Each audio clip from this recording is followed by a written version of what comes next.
Hello বন্ধুরা, চলে এলাম একটি নতুন ভিডিও নিয়ে। তো তোমরা সবাই কেমন আছো? আশা করি ভালোই আছো। আমিও খুব ভালো আছি।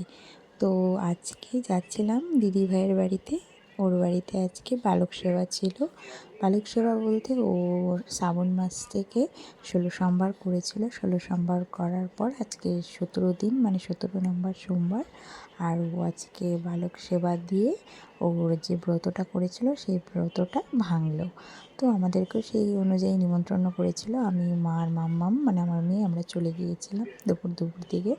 তো যাচ্ছিলাম, যেতে যেতে দেখছিলাম যে সবুজ ধান ক্ষেতগুলো দেখতে কত সুন্দর লাগছে।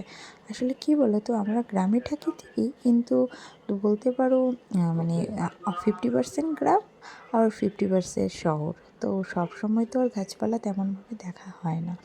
তো সেই জন্যই এত সুন্দর পরিবেশ দেখে খুব ভালো লাগলো। আর মনে মনে ভাবছিলাম যে একটু মোবাইলে তাহলে ক্যামেরা বন্দি করে নিই, তাহলে তোমাদের সাথেও শেয়ার করতে পারবো।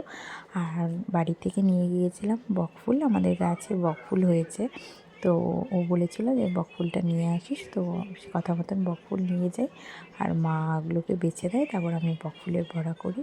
আর এখানে মেনুতে হয়েছিল ডাল, পায়েস, চাটনি, নিরামিষ সবজি, পনির আলুর তরকারি, শাক, পাঁপড় ভাজা, আইসক্রিম, মিষ্টি, আর হচ্ছে চাটনি, ভাত, পাঁপড় ভাজা, বকফুলের বড়া।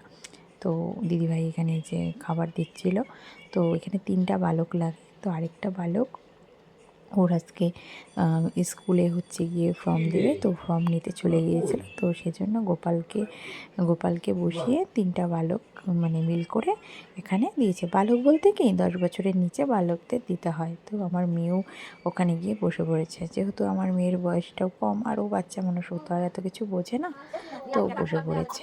তো সবাইকে সুন্দর করে ও প্রথমে হাত ধুইয়ে দেয়, তারপরে প্রসাদ দেয়, তারপরে এই যে দেখো সুন্দর করে পূজা করে নিচ্ছে। নেওয়ার পর বালকদের মানে খেতে বলে, বালকরা আগে খায়, তারপরে বাকি যারা আছে মোটামুটি 25 থেকে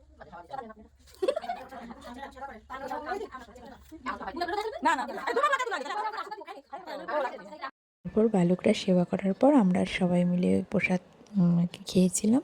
তো প্রসাদগুলো খেতে খুব ভালো হয়েছিল, মন থেকে করেছিল। মানুষ বলে না, মন থেকে কিছু করলে খুব ভালো হয়। তো প্রসাদগুলো খেতে খুবই ভালো হয়েছিল, একদম প্রসাদই হয়েছিল।